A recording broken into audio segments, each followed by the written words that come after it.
കോട്ടയത്ത് ഉണക്കമീൻ കഴിച്ച് വളർത്തുനായ ചത്ത സംഭവത്തിന്റെ പശ്ചാത്തലത്തിലാണ് നമ്മുടെ വിപണിയിൽ സംസ്കരിച്ച മത്സ്യം എങ്ങനെ എത്തുന്നു എന്ന അന്വേഷണം ഞങ്ങൾ തുടങ്ങുന്നത്. വടക്കുംചേരിയിലെ ഉണക്കമീൻ വ്യാപാരിയെ ഞങ്ങൾ കണ്ടു. കേരളത്തിലെ പൊതുവെ മീൻ കുറവാണ്. 20% താഴെ ഉണ്ടാവുള്ളൂ. മറ്റുള്ള ഭാഗത്ത് പുറത്തുനിന്ന് വരണം. ഇവിടെ വിൽക്കുന്ന പകുതിയിലേറെ സംസ്കരിച്ച മത്സ്യവും അതിർത്തി കടന്നെത്തുന്നതെന്ന ഈ മറുപടിയിൽ നിന്നാണ് ഞങ്ങൾ തമിഴ്നാട്ടിലെ പ്രധാന തുറമുഖമായ നാഗപട്ടണത്തേക്ക് പുറപ്പെട്ടത്.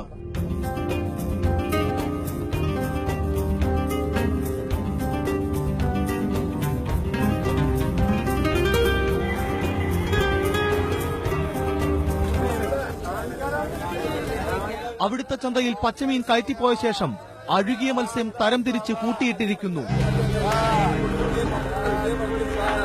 ഇടയ്ക്ക് ഉപ്പ് വിതറുന്നു.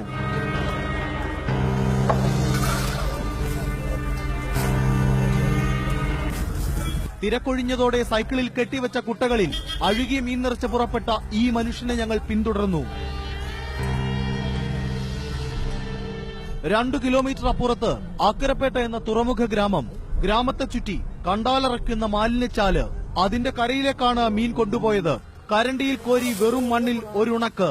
പിന്നെ ഇവരുടെ ഊഴം കുട്ടകളിൽ കഴുകാൻ ഇറക്കിയിട്ടിരിക്കുന്നത് കണ്ടോ?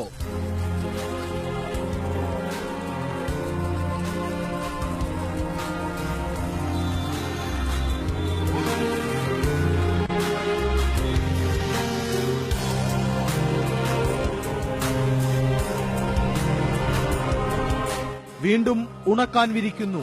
മലിനമായ ഈ വെറും മണ്ണിൽ 3 ദിവസത്തെ ഉണക്ക് കഴിഞ്ഞ് കേരളത്തിലേക്ക് തിരിക്കാൻ തയ്യാറായി നിൽക്കുന്ന വണ്ടിക്കാരനോട് ഞങ്ങൾ ചോദിച്ചു എവിടെ നിന്നെല്ലാം ഓർഡർ ഉണ്ടെന്ന്.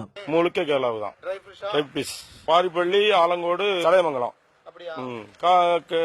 കായംകുളം. തീവണ്ടിയിലും ടെമ്പോകളിലുമായി നമ്മുടെ വിപണിയിലേക്ക്, മലയാളിയുടെ തീൻമേശയിലേക്ക് ഉണക്കമീൻ ഒരുങ്ങുന്നത് ഇങ്ങനെയാണ്.